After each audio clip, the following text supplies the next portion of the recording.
Standard 9 વિષય સામાજિક વિજ્ઞાન. ચેપ્ટરનું નામ છે ભારતમાં બ્રિટિશ સત્તાનો ઉદય. આજે આપણે ચર્ચા કરી રહ્યા છે એ પ્લાસીના યુદ્ધ અને બક્સરના યુદ્ધની. પ્લાસીનું યુદ્ધ થયું હતું 1757માં. જગ્યા હતી પ્લાસીનું મેદાન. ઓકે, એ યુદ્ધની અંદર હતા સિરાજુદ્દૌલા અને અંગ્રેજો. સિરાજુદ્દૌલા અને અંગ્રેજો વચ્ચે યુદ્ધ કોના કારણે થયું? સત્તાના કારણે. રાઈટ. સિરાજુદ્દૌલાને અંગ્રેજોએ હરાયા એનું મુખ્ય કારણ કોણ હતું? સિરાજુદ્દૌલાનો પોતાનો એક સેનાપતિ, જેનું નામ શું હતું? મીર જાફર. Very good. મીર જાફરે અંગ્રેજો સાથે મળીને સિરાજુદ્દૌલાને હરાવ્યો. એના પરિણામમાં અંગ્રેજો જીત્યા અને આ જે સિરાજુદ્દૌલાનું આખું જે સામ્રાજ્ય હતું એ કોના હસ્તક થઈ ગયું? મીર જાફરના હસ્તકે. કેમ કે અંગ્રેજોએ મીર જાફરને કહ્યું હતું કે જો તું સિરાજુદ્દૌલાને હરાવવામાં અમને મદદ કરીશ તો તે નવાબ હતો એ હું કોને બનાવી દઈશ? સિરાજુદ્દૌલાની જગ્યાએ મીર જાફરને. નાઉ ક્વેશ્ચન ટાઈમ. હવે ક્વેશ્ચન પૂછું છું, એનો આન્સર તમારે ફિંગર અપ કરીને આપવાનો છે. ઓકે, તો પ્લાસીના યુદ્ધની આપણે ચર્ચા કરી હતી. પ્લાસીના યુદ્ધ કોની કોને વચ્ચે થયું હતું એ પોઈન્ટમાંથી આન્સર આપશે. ફિંગર અપ કરજો. બોલો તાહા. પ્લાસીનું યુદ્ધ અંગ્રેજો અને બંગાળના નવાબ સિરાજુદ્દૌલા વચ્ચે થયું હતું. Very good. નાઉ બક્સરના યુદ્ધની વાત કરીએ. બક્સરનું યુદ્ધ થયું હતું, એમાં સેના કેટલી હતી? 3 નવાબોની સેના પ્લસ અંગ્રેજોની સેના. ગર્લ્સમાંથી આન્સર આપશે.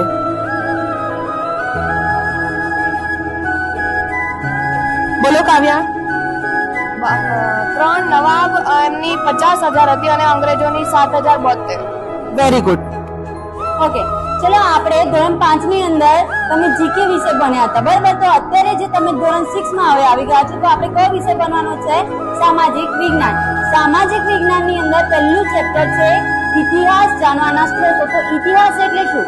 ઇતિહાસ એટલે એવી વસ્તુ જે ભૂતકાળમાં બની ગઈ છે, જે માનવ જીવન પહેલાના સમયમાં થઈ ગયું છે. માનવ કઈ રીતે જીવતો હતો અને કઈ રીતે આને અત્યાર સુધીનું પ્રયાણ કર્યું છે, આ દરેક વસ્તુ સમજવા માટે ઇતિહાસ વિષય બનાવવામાં આવ્યો છે. તો ઇતિહાસ જાણવા માટે અલગ અલગ વસ્તુઓનો યુઝ થયો છે કે ઉપયોગ થયો છે, જેના દ્વારા આપણે ઇતિહાસને જાણી શકીએ છીએ. ઇતિહાસ જાણવા માટે પહેલી વસ્તુ આવે કે તાળપત્ર અને ભોજપત્ર. તાળપત્ર એટલે શું?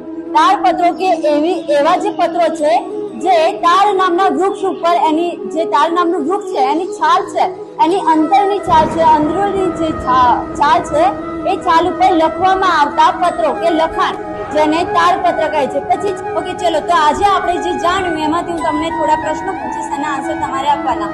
તો સૌ પ્રથમ મને એ જણાવો કે ભોજપત્ર એટલે શું? બોલો તો બેટા, ભોજપત્ર એટલે? હિમાલયની અંદર આવેલા ભુજ નામના વૃક્ષ ઉપર એની છાલ ઉપર લખાવેલમાં આવેલા એને ભોજપત્ર કહે છે.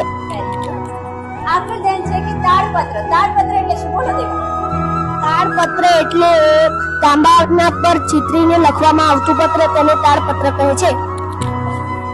આદિમાનવ પહેલાના સમયમાં ભટકતું જીવન જીવતો હતો. એ મોટા ભાગે જંગલમાં જ રહેતો હતો. એનો આખો દિવસ જંગલમાં ને જંગલમાં વીતતો હતો. એ જંગલની અંદર જાય, ઘણા બધા શિકારો કરે. શિકારની અંદર એ હરણ જે છે હરણનો શિકાર કરે, સસલા હોય તો સસલાનો શિકાર કરે, માછલી, આમ ઘણી બધી વસ્તુઓનો એ શિકાર કરતો હતો. અને એને જે કઈ ખોરાક પ્રાપ્ત થાય એ ખોરાક એવો એકઠો કરતો હતો. કારણ કોઈક દિવસ ચલો શિકાર કરવા ગયો, શિકાર ના મળે તો એ જે એકઠો કરેલો ખોરાક હોય એ ખોરાક તરીકે એ આરોપતો હતો. બોલ બેટા નાઈમાં, આદિમાનવ શેનો શિકાર કરતો હતો? પ્રાણીઓનો. કેવા પ્રાણીઓ?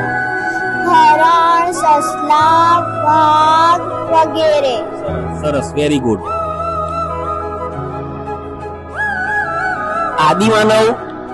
આદિમાનવે શેની શોધ કરી હતી? આદિમાનવોએ અગ્નિની શોધ કરી હતી. વિદ્યાર્થી મિત્રો, ધોરણ 3 માં EVS વિષયમાં પાઠ 1 કે પૂનમે શું જોયું, બરાબર છે? તો પૂનમ નામની એક છોકરી હતી, એ બીમાર હતી અને શું થયું હતું? તાવ ચડ્યો હતો, બરાબર? એ શાળાએ ગઈ નથી. તો શું કર્યું એને? એ શાળાએ ગઈ નથી એટલે એની મમ્મીએ શું કર્યું કે જા તું બહાર જઈને સુઈ જાય એમ. તો એને શું કર્યું? બહાર એનો જે ખાટલો હતો, પલંગ હતો, એ બહાર લઈ જઈ અને સૂતી હતી, બરાબર? તે સૂતી હતી અને એમાં જ એની જોડે શું હતું? એક ઝાડ હતું. જ્યારે હતું એના પર પક્ષીઓ હતા અને એક પક્ષી એના ઉપર શું થઈ ગયું, ચરકી ગયું હતું. બરાબર? તો વિદ્યાર્થી મિત્રો જો પૂનમે ઝાડ પર કયા કયા પ્રાણીઓ પક્ષીઓ જોયા?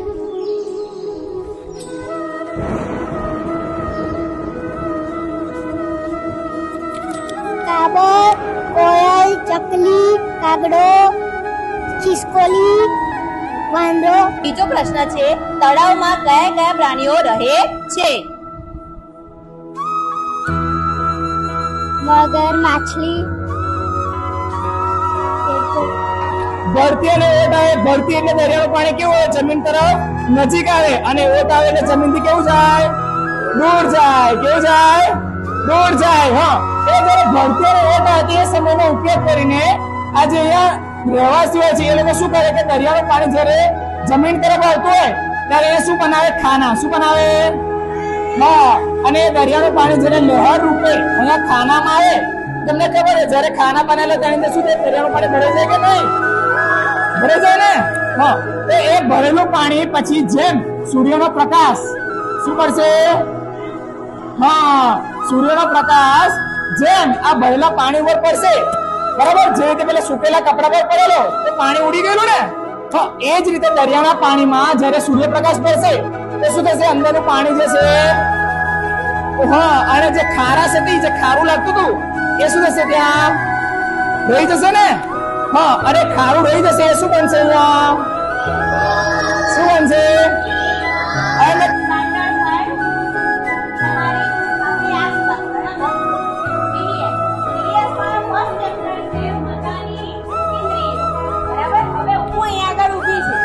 તમે લોકો મને જોઈ શકો છો. શેનાથી જુઓ છો? આંખોથી. બરાબર? તો આપણી પહેલી ઇન્દ્રિય થઈ આંખ. ચલો હવે તમારા ઘરે મમ્મી ખાવાનું બનાવે છે, બરાબર? તો એ વખતે તમે લોકો મમ્મીને કહો છો કે મમ્મી આજ તો બહુ સરસ ખાવાનું બનાવ્યું છે, કહો છો કે નહીં કહેતા? કહો છો? એ તમને કેવી રીતે ખબર પડી? નાકથી, સુગંધથી. બરાબર? કે ભાઈ તમને સારું ખાવાનું બનાવ્યું છે તો તમને સ્મેલ આવી કે ભાઈ આજે ખાવાનું મમ્મીએ સરસ બનાવ્યું છે. બરાબર? તો બીજી ઇન્દ્રિય આપણી કઈ થઈ? નાક. હવે હું બોલું છું, બરાબર? તો તમને બધાને સંભળાય છે? શેનાથી સાંભળો છો? કાનથી. તો આપણી ત્રીજી ઇન્દ્રિય કઈ થઈ? કાન. ચાલો તમે લોકો શેનાથી જુઓ છો? આંખ, આંખથી. સરસ. હવે તમે લોકોને સ્પ્રે છાંટ્યું હોય તો તમને સુગંધ શેનાથી લો છો તમે? બોલો તમે. નાક, ના. હવે બહાર ઝાડ ઉપર કાકડો બેઠો હોય, બરાબર? અને કાકડો જે અવાજ કરે, કા કા કરે કે ચકલી ચી ચી કરે છે, તો એનો એ તમે શેનાથી સાંભળો છો? કાન, કાન.